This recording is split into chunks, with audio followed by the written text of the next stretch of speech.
So it's a pleasure and a privilege to have with us today one of the most iconic musicians in India.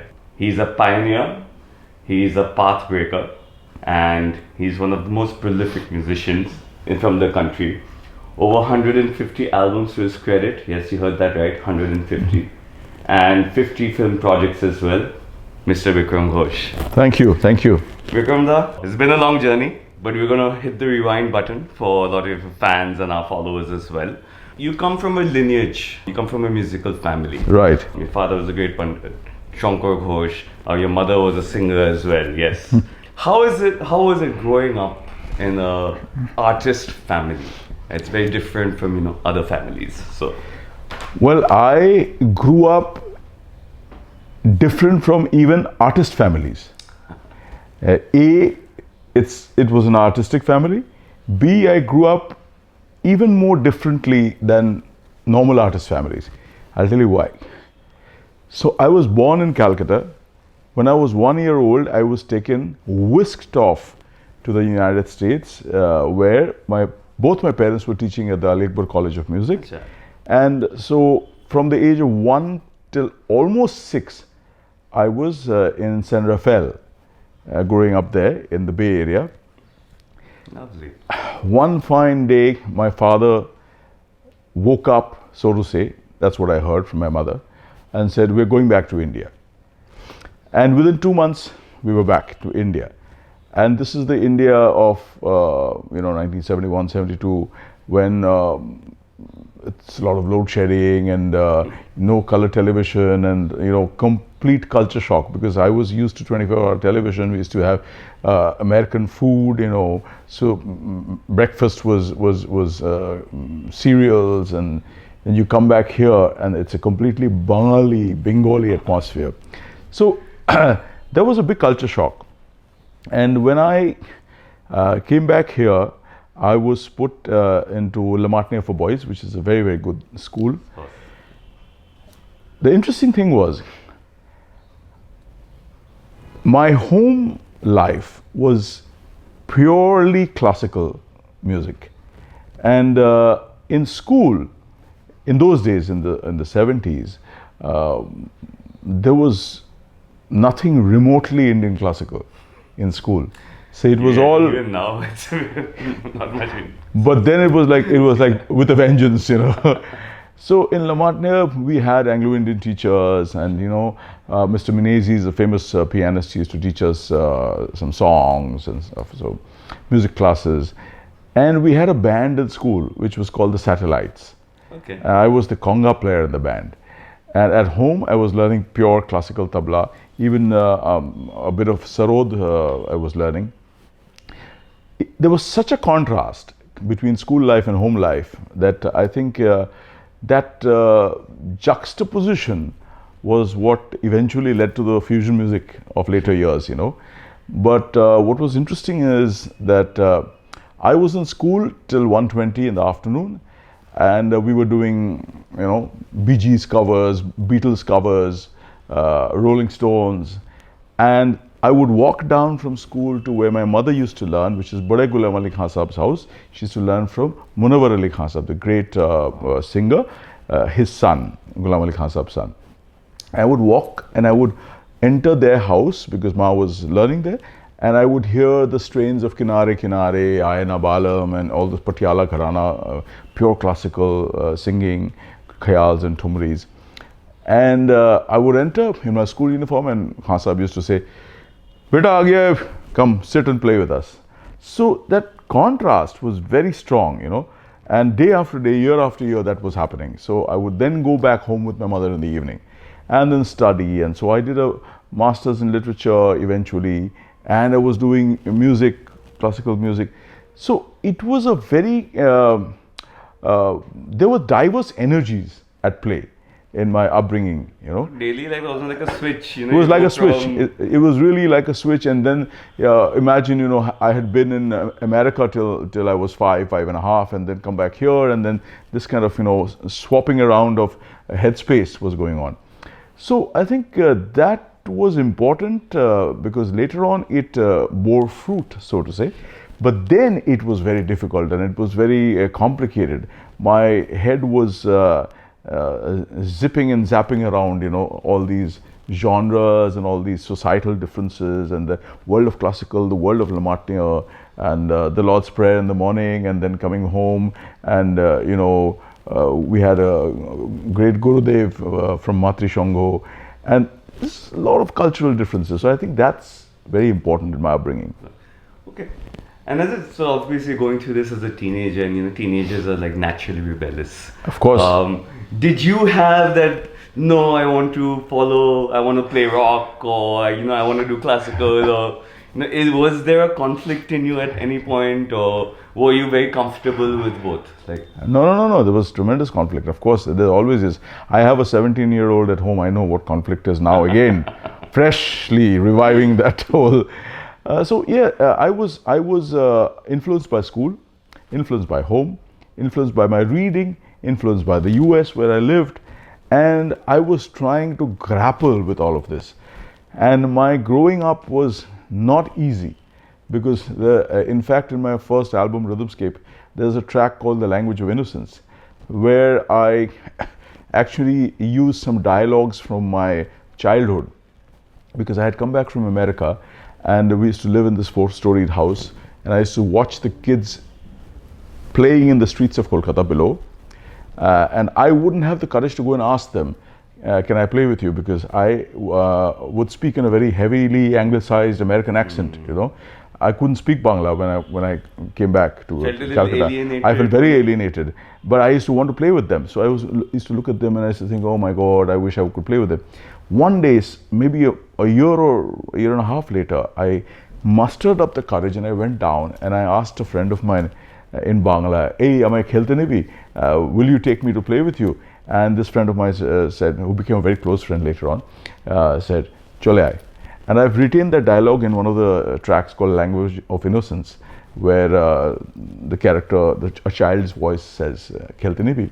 So that there was that whole thing that was going on. Then in Le Martiniere, the life was so different that I would kind of rebel against having to practice every day, which was an added thing for me, you know. Sure. School bus would come at 6:30 in the morning. Baba would wake me up at 5, and I would have to practice 45 minutes to an hour, and then get ready and go to school. And I would try to rebel against it, and Baba would say, nothing doing. And he was very strict about that. Come back home, practice, and study, and all of that. So there was literature happening in later years, and school, and music, and all of it. So there was a lot of hard work. I thought I was missing out on a lot of play, and I was rebelling against that. Yes, I was. Okay. So obviously you have a variety of influences, because you had the Anglo-like, the Western music, and then you know classical at home. So what were some of your, like growing up as a teenager, what were some of your favorite artists that you would love to listen to, or you know, were you even allowed to listen to rock at home? Was it? Yeah. So those were the days of LP records, sure. You know, vinyls, and also later on cassettes. I remember I would love buying Bollywood, which wasn't called Bollywood then, Hindi cinema songs, you know. So I would love listening, particularly to Panchamda, R.D. Burman. And if I did well in school, or I did something good, then my mother would take me to this nearby store and buy me a long play or an EP, you know.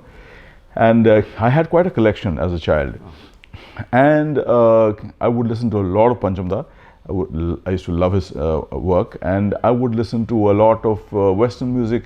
We used to go to Free School Street and buy second-hand albums, you know. Those days in Calcutta had a very strong Western influence those days. So that was happening, but my father was not particularly happy about it, because he was very keen to see me flourish as a tabla player, sure, and a classical artist. So he would sometimes be a little irritated.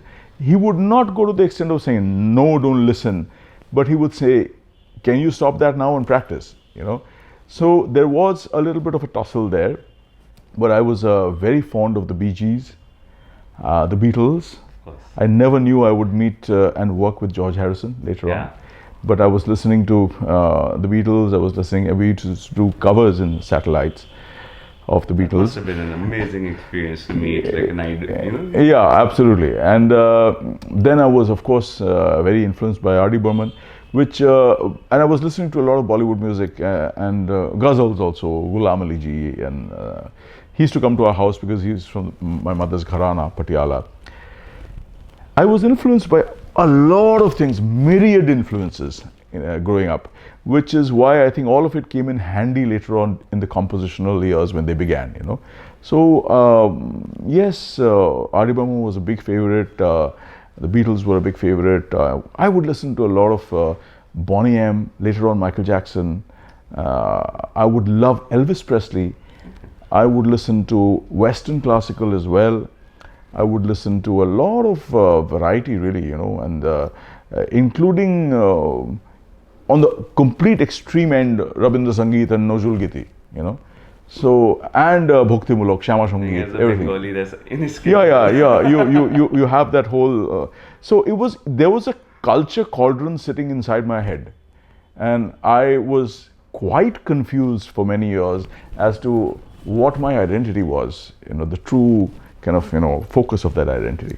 And I think a lot of that influence has made you the genre-defined musician that you are today. Thank you. I do think that all of it was sitting in the brain, and then it sorted itself out into some kind of pattern, which is when I started seeing things more clearly. And I think I found a definition of who I was as a cultural entity. Lovely. Well, like you mentioned, your father's your guru.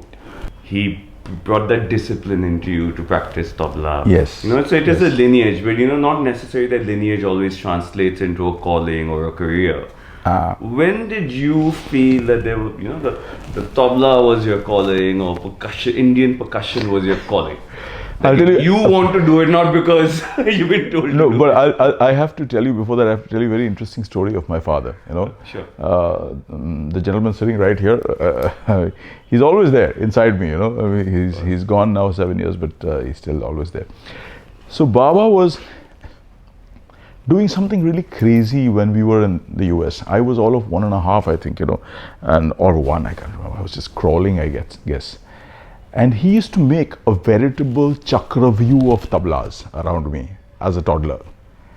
He would put me in the center and surround me with tablas. And I would have no way to escape.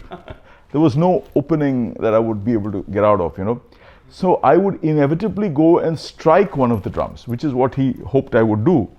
And his theory was that once I hear the sound of the tabla, I'm going to fall in love with it.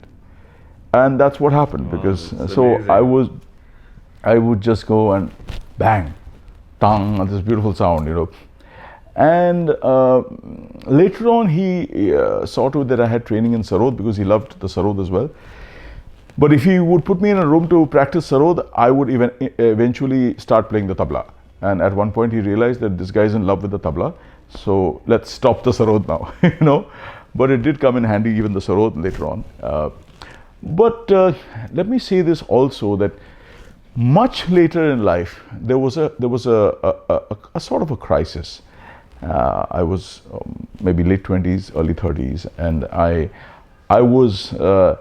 I felt there was a sound inside me. There was something there which was sitting because of all those influences, all that kind of, as you said, genre-defying sound sitting in my head, and it was all like a khichdi right there, So I felt there was more that I could do, other kind of work that I also wanted to do, which is when beyond classical also.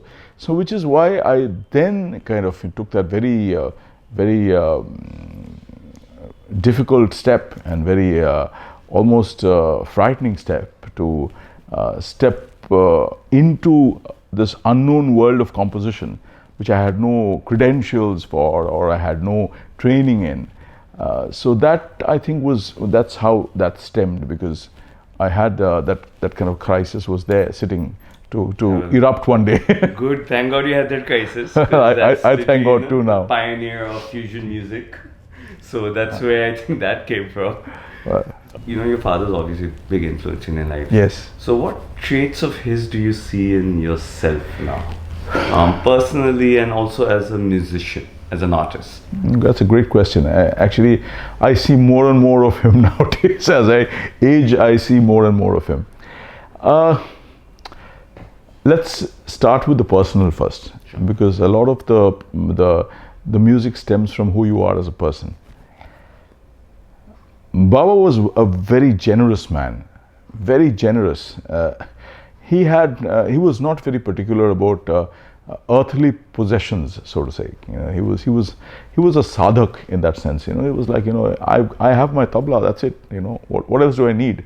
He would not run after luxuries. He was reticent to even buy a car. You know, and he was a big star those days. And my mother used to say, you don't have a car. What are you saying? You know, what's the point in it? You know, what's the point in buying a house and all? Eventually, he did all of that. I guess we pressurized him into doing it. You know, but I have a vein inside me of that. You know, that beyond a point, earthly possessions are important, but beyond a point, it's just that. It's just earthly possessions, and I do see the sense of the world being more abstract than material.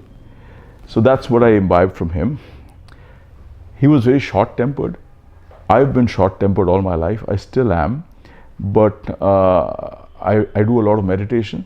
So my meditation has helped me to not be reactive with the short-temperedness. But yes, I get it from him. I see that as well. And he was a very trusting person. I too am trusting. I generally just trust people. I expect them to behave, you know, be nice and whatever. But then, yeah, sometimes you're disappointed, but that's all right. So there's a lot that's there in my of my dad and me. Musically, there's a strong sense of aesthetics, and my father's drum orchestra, music of drums, in the 70s was a big influence on me compositionally, rhythmically especially, because it was an enormously successful and wonderful orchestra that he had created, and there's a lot of influence of that. And I see my musicality, my aesthetics come from him. The way I play tabla is more and more becoming like him. So yeah, there's a lot of him. Sure. What was the hardest lesson for you while training with your father and, you know, other stalwarts that you have accompanied? You know, it's been a journey, so it's always, you're always learning. What has been, we'd say, the toughest lesson that you've learned? The toughest lesson was not musical, it was professional. Okay. So the toughest lesson was I had never grown up to any sense of hierarchy. I did not understand much of hierarchy, but when I became a tabla professional, I realized that in the world of Indian classical music, there is a hierarchy. So as a tabla player, you are not the main guy. You are the secondary musician, and you have to follow the main artist you're playing with, and you have to follow that person's plan. It was difficult when you could see that you had a better plan, you know, for the concert, and you weren't allowed to do that often, and you often were struggling with hierarchical issues. I mean, those days, and even now, a lot of it still exists, that, you know, you wouldn't get the same mode of transport, you wouldn't get the same kind of mileage in a concert. All of these things were there, and they were real. I never had any idea of all of that. Somehow my father had protected me from it, or had basically not bothered to tell me about it. That was important, and that was very difficult to deal with, because I grew up as a very independent person. And I'm still very, I speak my mind. I had a great education. I did a master's in literature, where the learning of literature it teaches you to express yourself well. And not being able to express yourself musically in many situations, because you were playing a secondary role, was very difficult for me. So that is something which changed a lot with the recognition that I received as a fusion artist helped my position as a tabla player in the classical world as well. I get that. There was a time when I wanted to learn percussions, and my parents had told me that, why do you want to learn percussions? It's a accompanying instrument, Yeah. But there are few like you who have broken that mold. God is kind. I've been very lucky, and I've had a lot of support from a lot of people, a lot of musicians, colleagues. They've given me a lot of support. Yeah. You are an headlining act, and I think it's an injustice to call you a tabla player.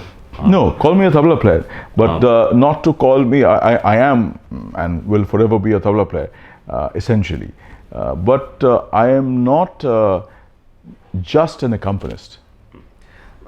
Of course, and just following up on that is, how many other instruments do you play? Because it is not why I meant is that you're not restricted to tabla anymore. Well, Shatadru, I am primarily heavily and wonderfully trained in the tabla. I am also heavily trained in Carnatic percussion because I learned from a great master of the Mridangam, Pandit S. Shekhar, who I learned from the age of 14, 15. I still learn from him. And my father taught me North Indian percussion. He taught me Carnatic South Indian percussion. So my training is all in tabla. But I dabbled in a lot of other drums. Because of Music of the Drums, my father's orchestra happening in the rehearsing in the house. We had this array of drums in the house. So I would dabble in all of these, playing the conga, playing the dholak, playing the strikhol, just about anything, So I started becoming familiar with these other drums quite early in life. And later on, I took an interest in sounds, when I started recording, and I wanted to see. My technique is very unconventional. I use a lot of tabla technique while playing, say, an udu or playing a darbuka. I would use tabla technique because I think there's a great advantage to using every finger as a separate unit. You get a lot of speed that way. So, but it's very unconventional the way I play, but I play a lot of drums, pretty much anything I play. I did, as I said, dabble in the sarod for a bit. I used to play the mandolin as a teenager. Wow. But that's it, and I just about sing enough to be able to convey the melody to my singers. So you've been a touring musician, you've been a performer for the last 40 plus years. I would say about 35 years. 35 Yes. years. So initially it was accompanying someone's stalwarts, and now you're a tour force of your own. Your band, Rhythmscape, you've toured globally. Yes. It's not India, I mean, every corner of the world, every country. How would you define a Rhythmscape show? Rhythmscape is a flight of rhythm. A flight of rhythm because we are rooted in classical traditions. But we take off like a tarpaulin. We just jump. That's the energy of the show. It's very high energy. It's very improvised. It's completely. I like to think it's avant-garde. I like to think that it's something that has a freshness to it. Something which is very dependent on the interdependent energies between the musicians. So everybody is, throwing a ball at the other guy, and you can catch it or miss it. So there's that energy of risky interactiveness. Where you're not set. It's not like a song. That you have. Okay, now the antara is going to come. You know now that the interlude is going to come. You don't know anything. You just know this basic structure, and then you're playing the game. So that's the energy of Rhythmscape, and I think that's what really works because I tell the artists with me, do anything you like, and I do anything I like. I can swap from the tablas and play the hansonic, swap from the hansonic, play my body, swap from my body, play my mouth, do just about anything I like. And there's a sense of freedom in the show. I think that's what characterizes it. Spontaneity is just Totally spontaneous. you don't go in with a plan, just go No, in and rock and roll. It's like let's have a blast. Let's just go with this one. And you know, you've toured globally. So what are one of your favorite places to play in India and abroad as well? See, in India, I of course have a special affinity for Calcutta. I belong to this town. I belong to the city. I've lived here all my life so far, literally, barring the early years in America. I love the city, and I love the fact that even a layperson in the city has some affinity towards music. Yeah. So I really like that part of Calcutta. If it were any other city, I would say London. I am. If I were not a Kolkatan, I would be a Londoner, because for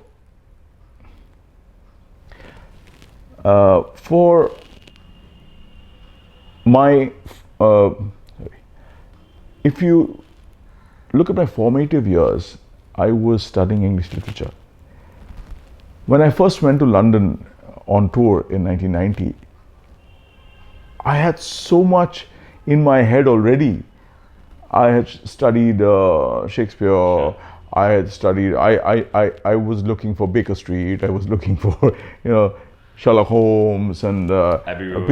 Abbey Road and P.G. Wodehouse and what have you. So I had this whole idea in my head. So I was exploring London for the first few years that I used to go there. I love the city. It's a great culture cauldron. It's a great melting pot, and I have lots of friends there. I think musically, there's so much that's possible there, because there isn't a construct, so to say. And this is what music should be, because there's so many communities living there. And it's a melting pot completely. I really love London. I would say it's London. So when you're touring abroad, do you get, like you said, you're checking out London, like when you're going to other cities, as a touring musician, do you really get a chance to explore the city, or is it gig? Well, it's been that and exploration as well. Gig was a lot when I was touring with Pandit Ravi Shankarji, Guruji again. There was a lot of just landing in the morning, playing the concert, and leaving the next morning. But there were times when I did get an opportunity to check out many cities, and sometimes you have gaps in your touring, maybe 3 or 4 days, and then you can check out the city. So I've done that as well, and I have friends all over the world now, and you have to hang out with people in that country. You have to break bread with them. You got to share time with them. So once you do that, you realize that there's not much different between people. The essential set of emotions are the same. The essential communication is the same. It's just a different language, a different climate, a different kind of skin tone. That's it. But the essential being is the same. So yeah, touring teaches you that. I was going to ask you that, how has your music or your performance, does touring help you evolve, or is there a learning from your tours that There is no two ways to that. Of course, there is a humongous learning through touring. If you travel, you see the world. And what is it that you learn about the world? You learn that there is so much variety in the world. But then you do begin to see the unifying strains, So at the end of the day, it is the planet Earth. Yeah. It is, you have grass everywhere, you have the sky everywhere. It's just that the weather is a bit different. Maybe the grass looks a bit different. The leaves look a bit different in different countries, but the essential construct is the same. When you start seeing that amidst all this diversity, which you see through your touring, I think there's a beautiful thing that happens inside you. You begin to see everybody as somebody who you can empathize with. You can be from any religion, you can be from any language, region in the world, skin tone, anything, and you realize that everybody is really the same. We're all human beings, and I think that's a very beautiful thing that happens to you when you tour a lot, and you make friends with every kind of person that you meet. So whether you're in the Middle East, whether you're in America, you're in Europe, you're in England, in India, Japan, you can make friends. And when you make friends and you eat food with them, you realize that it's the same unification is happening everywhere. You know, that's very beautiful, because then the world becomes your stage. You're comfortable anywhere. Perfect. So this little trivia, then how do you, you perform a lot. So is there any pre-show ritual that you have that I you do don't perform without, or any I don't know, like, any superstitious belief or? Well, one is a spot of meditation, Okay. which I always do to focus, which can also happen. Maybe if the concert is in the evening, I would do it in the morning also. It doesn't necessarily mean I do it right before the concert. But I do some very strange things also, and which in fact Guruji, Ravi Shankarji, in initial days he was very surprised. So I would go to a concert, and I would have in my headphones Kishore Kumar playing. Oh wow. I'll go to play this very deeply classical concert, and I have Kishore Das voice, Panjam Das music, and somehow I feel very relaxed with that music, and it gives me embalms me, it kind of gives me a very beautiful comfort zone. So I go very relaxed, and I think my headspace, the way I like to see my headspace, I don't want to be tense. I am really not tense most of the time before a show. I'm quite relaxed and quite looking forward to having fun. And I get more of that sense of fun from Kishore Das' voice if I'm listening to his voice on the way to the concert, and I still do it. Is there something that you do before every show? Pretty much before every show. If I'm just traveling for 10 minutes from my home to the hall, I play some songs of Kishore Das in the car system. If it's a long flight, I'll listen on the flight. So it's always there. I mean, Kishore Das influences then beyond. Yeah. I really love the man. I admire his music. I think he was a great artist. So, and there's a sense of fun, which I really like. I think music is fun. Music should not be this very somber kind of exercise where you go in with a lot of fear, and you have to deliver, and you have to please X, Y, and Z. You have to just go and have a good time. Sure. And so after the highs of a performance, when you're giving it all out, how do you unwind? With your band, or do you? Well, everybody knows now, so there's no point. There's no harm in saying it. I enjoy my whiskey. Perfect. I drink good single malt. I almost never drink more than 2 pegs. I'm very restricted to the amount, but I like my whiskey, especially after a concert. And I like to hang out either with close friends, with the band of course, or close friends, or just come home with family. And the other final option is, if none of this is available, if I'm on tour, I'm in a hotel room all alone, I'll just switch on the TV and watch something and sip a nice single malt. Part of your tech rider then. It's not what the organizer has to deliver. It's what I get for myself. So it's not part of the tech rider. So last question about touring. So one memorable, like from all the gigs that you've done, concerts that you've done, festivals that you've played, if there's one standout that Allow me 2. Sure, absolutely. One is 1993, 14th of November, when 16th of November actually, but 14th was the day it actually happened. I was playing a house concert in somebody's house in Brussels, Belgium. Pandit Ravi Shankar came to have a meal and listen to us play, and that night he called me and asked me to play with him the day after, like 2 days. This is the 14th and that was the 16th, with him in the Paradip Bazaar, out of the blue, without any kind of, okay, you come and practice with me for a month and then you'll play. No, he heard me, he said, play with me day after tomorrow.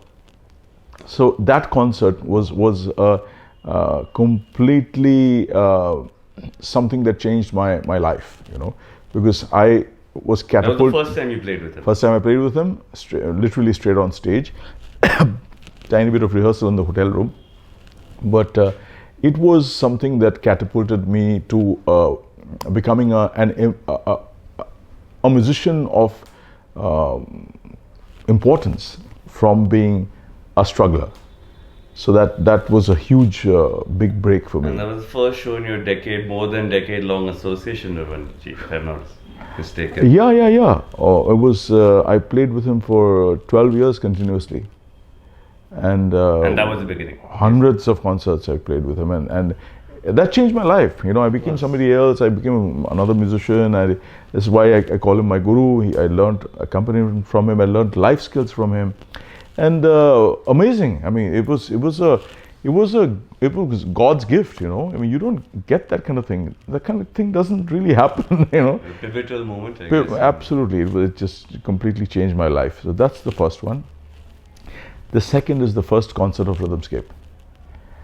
When I had a lot of trepidation because I had the sound, as I said to you, in my head, and I felt that there was substance in the sound and people would like it, but you never know until you go on stage and you play that music and you see the reaction of the audience. You never know whether it's going to succeed or not. Was this? It was in Kolkata, in Swabhumi, and right after in Nehru Center in Bombay. But the first one in Kolkata in Swabhumi was important because we had maybe 1,500 people, and who had come to see something that was very new, very fresh. Luckily, the album had been released before that, and the album was doing very well. And people had come, youngsters, a lot of youngsters. I don't know how they came or why they came. I wasn't that famous then also, but they came somehow. I think that style of music is an experimental new style. Yeah, but they didn't know that until they saw the concert. Well, the album was out. The album was out, exactly. I think that was what kind of propelled it. The minute I hit my low sa tabla and the Hansonic SH-101 bass tone, there were whistles and there was a whole thunderous applause, and woo, that kind of thing. That what happens with a lot of young people, they do that. And in that moment, I was validated. In that moment, I knew that what I was really going out on a limb with, literally in the first two notes of the concert. was worth it. It was being accepted. So yeah, those two concerts are very special. Lovely. So like we were discussing, it's tough to put you as an artist in any particular bracket. You started with classical, you have your fusion avatar, and you do film music as well, pop music as well. So what is it, as creative process, what is the, how do you meld 2, 4, 5, because it's very rare, it's a blues guitar player plays blues, right? How do you go across genres? What is the creative process in this? I mean, for me, as I said to you, about people, I think everybody is just human, and I think all music is holistic. So I don't see much difference in the process of music with anything really. I mean, there is basically knowledge and inspiration and spontaneity. That's it. You can be a baul singer, you can be a jazz singer, a rap artist, or a classical tabla player. It's the same essential energies. So for me, there is no kind of barrier as such, or there are no blocks that this is the construct of this and that's that, and it's like anything. So I would comfortably, and there have been days where I've done a classical concert in the morning and I've quickly come to the studio and composed for a film, maybe an item number, and gone in the evening to play a Rhythmscape show. Wow. So there is this kind of very malleable space, which I inhabit, and that really makes me comfortable and happy, because I think it goes back to my childhood, when in the morning I would listen to Bee Gees or perform the covers, and then go to Munawar Khan Saab's house and listen to the singing, and the compositional aspects were kind of were being ingrained those years. And then in the evening practice classical tabla. So that's my comfort zone. So your headspace is created in your childhood, you know. So my comfort zone is that, where I'm moving from one form to another.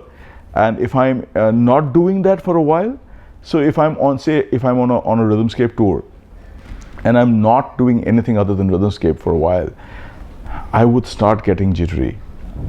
So I would need to compose a song.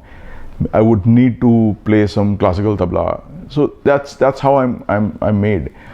For me, the comfort zone is the switching between genres.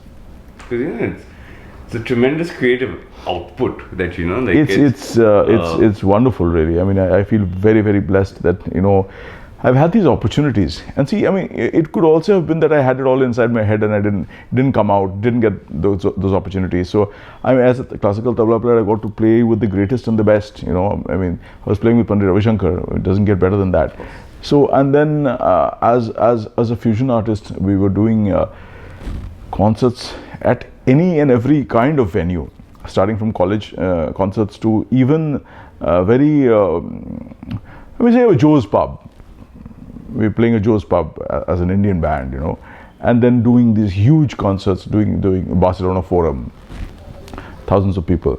So that also happened. And then I have done films like say an Avijatrik, which is the sequel to the Apu trilogy, very, very classical score.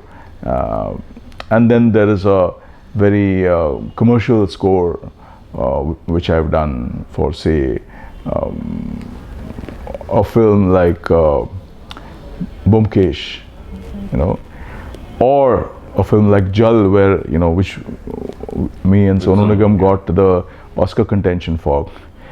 Very, very world music score. So the opportunities have presented themselves, and I think that's a great blessing. That is a blessing. That's really, I don't see it as my doing. I see that as the cosmos conspiring. Because, you know, it's 150 albums, 50 film soundtracks, prolific to say the least. So, you know, writers have a writer's block. Yeah. Have you a musician over more than 30 years of a recording artist, as a composer? You know, I mean, the body of work that you put out, it feels like, you know, you're constantly just creating. But have you ever had those moments where a block, you know, you face a block where, you know, because it happens to all creative people, right? I strangely no.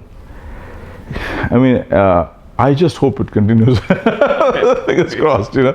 I don't, because when I come to the studio, I feel very excited. Every day I'm excited. I'll go to the studio, make some new music, you know. And if I'm playing a concert, I'm very equally excited that I get an opportunity again to do something really fun on stage. So I think a block arrives from lack of inspiration, and inspiration comes from life, how you lead your life. Sure. So I think, you know, the fact that I'm a friendly guy, the fact that I have a lot of good friends, I like to travel, I like to move around, I like to, you know, get a buzz from life itself. I think that's what keeps the music going, because you have to live a good life to have inspiration. Your surroundings also influence. Yes, yes. You have to take those right decisions also, you know, where do you want to live, where do you want to stay, who do you want to hang out with. You should. Yesterday we were chatting about your decision to stay in Kolkata. In Kolkata, I love Kolkata. I think the kind of life I have here, you know, I spend the morning in a Tollygunge club, I walk, I go to the gym there, I have friends there, I hang out and have my coffee and breakfast, come to the studio. If I'm traveling, it's always nice, a new country, a new place, a new city. So all these things it keeps you in a positive flux.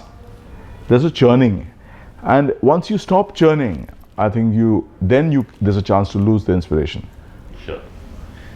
Well, you're still creating music and you have a huge body of work behind you, but you are a current artist, right? How do you keep up with, say, trends? Do you even bother at all, or with the new music that's happening today, different sounds, evolution of sound? Does your music evolve with that? Like how does it happen naturally? I do listen to a fair bit of music even today. I listen to a lot of what's happening in the West, also because I'm on the Grammy board as a voting artist, Recording Academy member. So I would end up listening to a lot of music just to vote, and I find that process interesting because I am able to be updated and upgraded by listening to what's happening today. So one knows what's going on. Therefore, a lot of the work is that I listen to doesn't necessarily inspire me, because I'm to put it very broadly, I love melody. I like the acoustic more than I like the electronic. Of course, programming is a very, very artistic craft, and I like that, but my essence is that of an acoustic artist. So I would listen to a lot of artists and be inspired by artists who are acoustically driven. I mean, even today, I listen to Pandit Ravi Shankar, Ustad Ali Akbar Khan Sahab, and I feel very, very inspired.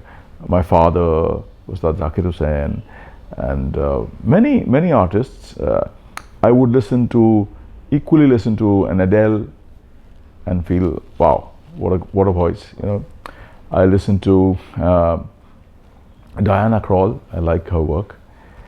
I would listen to Western classical music also, and be inspired by it. So I'm there. I do have my likes and dislikes, but I try to listen to a nice variety of work. So amongst your peers, who are some of the artists that you admire, listen to, and dig their music? Let's say specifically as a tabla player first, I would say I enjoy the work of some of my contemporaries. I was very fond of one of my very dear contemporaries. He was like a brother, but he passed away last year during COVID. Shubhankar Banerjee. Shubhankar was and I were contemporary artists. We used to practice together. We were very, very close friends, and I used to like his work a lot as a tabla player. So that's there. I also like the work of, say, as a composer, I love the work of Rahman, especially his earlier body of work, Lagan, Swades, that whole phase. I love Shankar Hasan Loy as composers. There's a lot of talent in the youngsters. I mean, there's a lot of them who are very talented, and it's not fair to take one name because there are many. Sure. And some of them work with me. I like their voices. There's in Calcutta, there's these singers sing a lot for me. There's Iman Chakravarti, there's Ujjaini Mukherjee, there's Madhuban Dibakchi, there's Shovan Ganguly, there's Nirmala Roy, Timir Biswas. Many of them, they work with me. I really like their voices, and as instrumentalists, there are many younger artists who are very, very good. I like, there's Abhishek Malik, who plays with me sitar in Rhythmscape. There's Pratik Srivastav, who plays wonderful sarod. Many more names are there. I mean, if I start taking them, it's just going to be a long list. But I would say that of late, I'm not terribly inspired by the new crop of composers in the country. Sure. That doesn't mean that I am correct. It's a personal kind of thing. It's very personal. But I mean, the way I liked Shankar Hasan Loy, the way I liked Rahman, I don't. I mean, I could be a fanboy for somebody younger than me also. That's not a problem. Sure. But I haven't had those fanboy moments with the younger lot of composers. So it's just the way it is. Then to play a little devil's advocate, then what do you think is missing? Where do you feel that I mean, and you know, it's not you, I've heard this before. See, I like because I grew up as a classical artist, I like to see knowledge reinvented. I like to see an artist have a skill set which is mind-blowing, like a Kishore Kumar. You know, he didn't have that much training, but has unbelievable talent. You know, so either you have unbelievable talent, or you take a certain learning that you've had and turn it around. Like, say, Rahman did. He was using wonderfully Indian instruments. You know, if you hear a score like Lagan or a Swades, you'll suddenly hear one beautiful kanjira playing in the middle of a. This was not the norm before. You know, sure. He would focus just a manjira with maybe a small iktara or something. You know, so that would be a focus. It would be a standout moment in the track. You know, with something very small but very artistic. So those are nuances which you cannot bring on board unless you are exposed to it and you are familiar with it. So I think that there is a certain learning that one has to go through of sound and how you use sound. That I think because of mass scale production that happens now, because you know you're just everybody's running to make the next big hit, you lose out on those little nuances, and I find much less of that.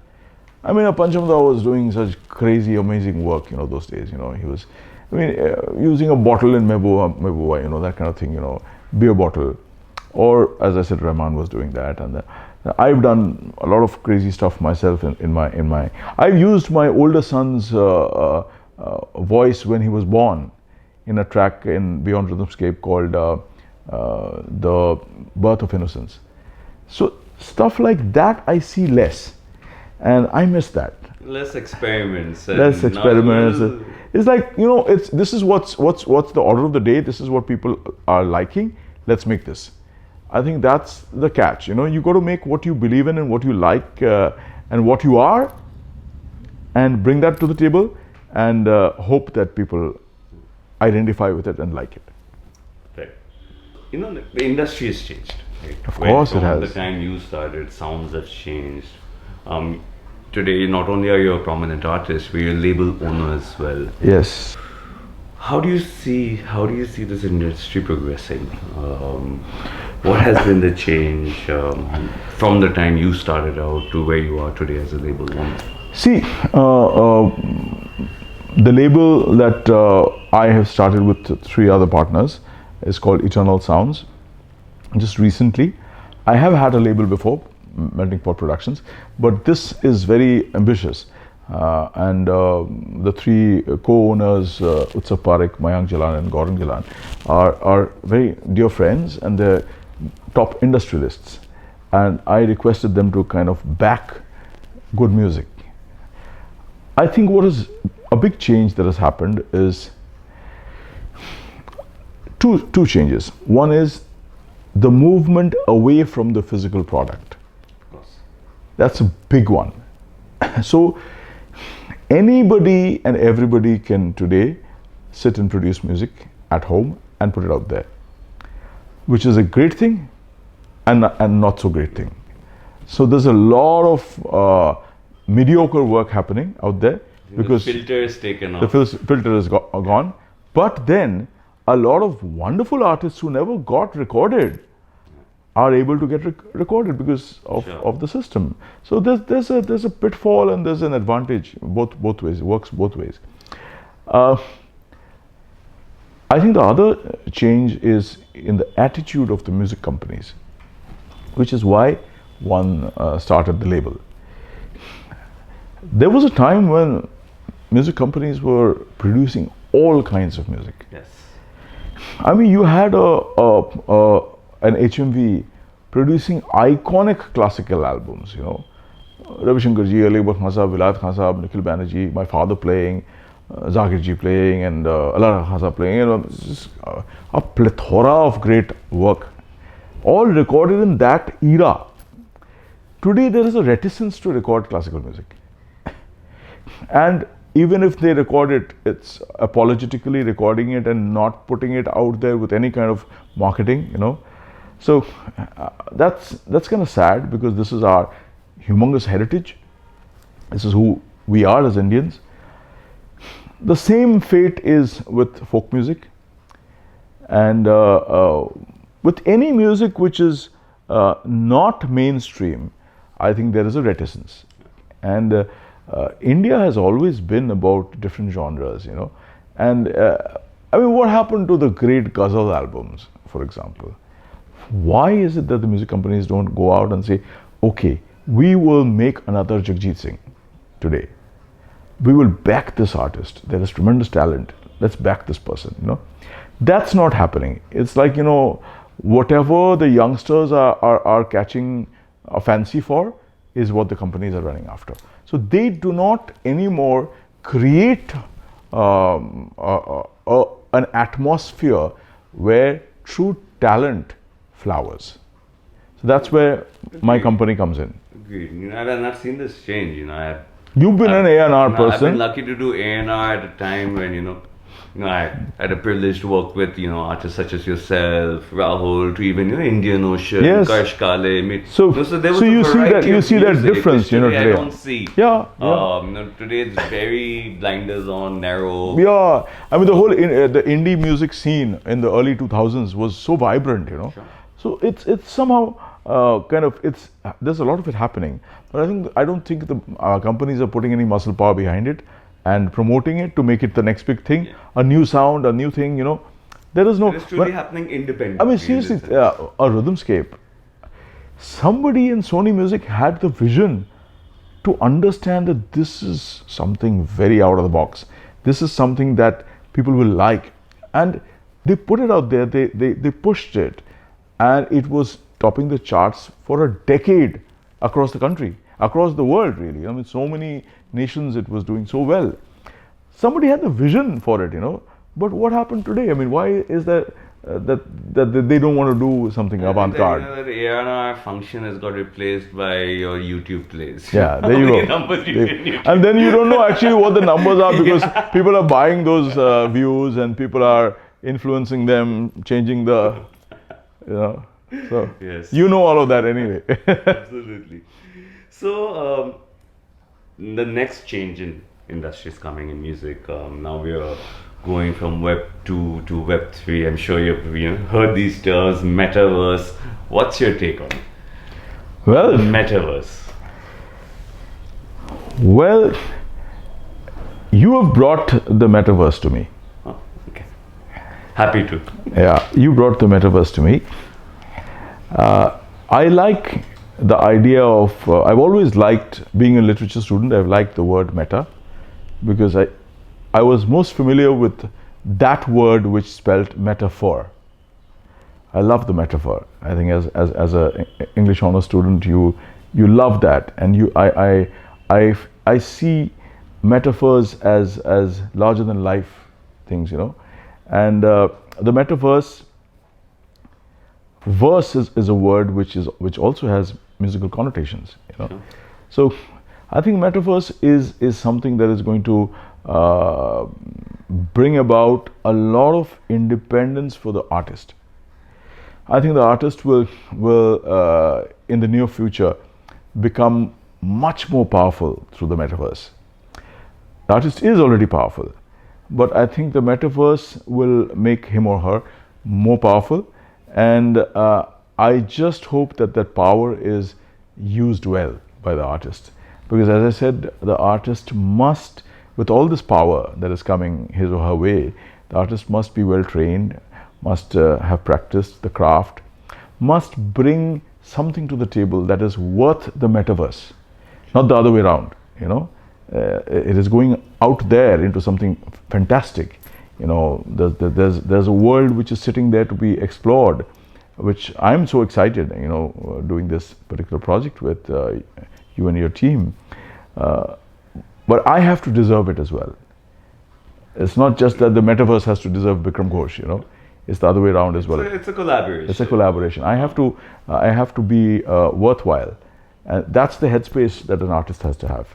The minute you lose that humility, the minute you think that I am this, I deserve everything, then it's not going to work, because the cosmos is sitting and watching like an eagle atop a building or a tree and saying, "Whoops, you slipped."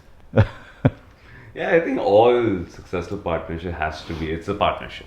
It is. It can't be someone saying that, so it can't be one-way traffic. Yes, certainly so. Certainly so. And we've been talking about, Web3 and NFTs. So, as an artist going into this new space, what are 3 things that you are not generally, but you particularly looking at?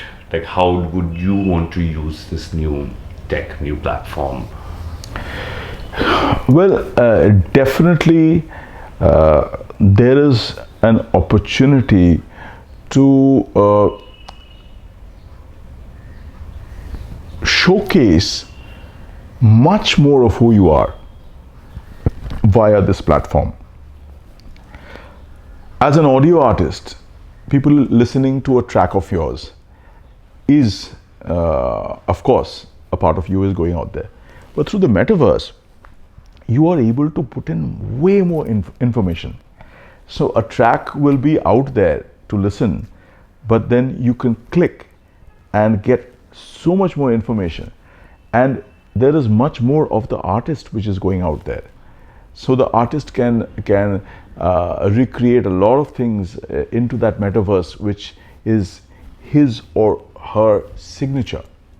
I think that makes the product way more interesting for the person who's buying into it. I think the person always wants to see more of the artist. If you're somebody's fan, you want to see what is that process that the person goes through to make a track, to make a piece of music. Who is that person? So the minute that becomes holistically presented, which is what's going to happen through the metaverse, it becomes a whole new tool of marketing, and B, on the other end, for people to enjoy. I think monetization as well is across the board. Yeah, I was coming to the next part, which is the monetization. So the monetization aspect then becomes infinitely more powerful, because you can, be it NFTs, be it just regular buying, merchandising, tracks, every which way you can think, there is a business model which is being created, which everybody benefits. The platform benefits, the artist benefits, and those who are buying also benefit. Because when you go to a shop where you have a lot of choice, then you are able to pick and choose. If you say, you go to a shop and which says that, I only sell this toothpaste, then you will never know what other things are there and how your teeth could benefit from that. So here in the metaverse, you are given so many options. Even in one particular artist's world, you can actually go and see all the work. Like for somebody like me, somebody who's a fan of my classical tabla can come and listen, play, buy, interact with that aspect of me. Or the fusion music fan can get all that person wants, or the film scoring, So all of that is there, and I think it offers a three-dimensional immersive experience which is unparalleled. Yes, we are super excited to have you. Me too. It is a platform which we are hoping it'll deliver to your fans anything and everything that they would want from you as an artist. Yes, absolutely. And vice versa as well. Anything mind-blowing that you would want to put out for your fan base. And because it's interactive, they can tell me. Of course. they can express to me Of course. what they would like to hear or see, even as a video, say, for example. So I think it's fantastic. You know, you're right there interacting with them directly and creating content that you like and they like. So because you've always been a pioneer, you're one of the first of many things. Thank you. You will be the first artist in India with their own metaverse space. Whoa, fantastic. Wow. Happy to have you on board. Glad you could make time for I'm us so today. happy to be here, and I'm looking forward to a fantastic association. And for your fans, you know, click on the link below. Bickram Das Metaverse experience is going to be out soon. Look out for it. Thank you. Watch out, and I think you'll be as excited as I am. Thank you, Bickram Das. Cheers. It's a pleasure. Pleasure.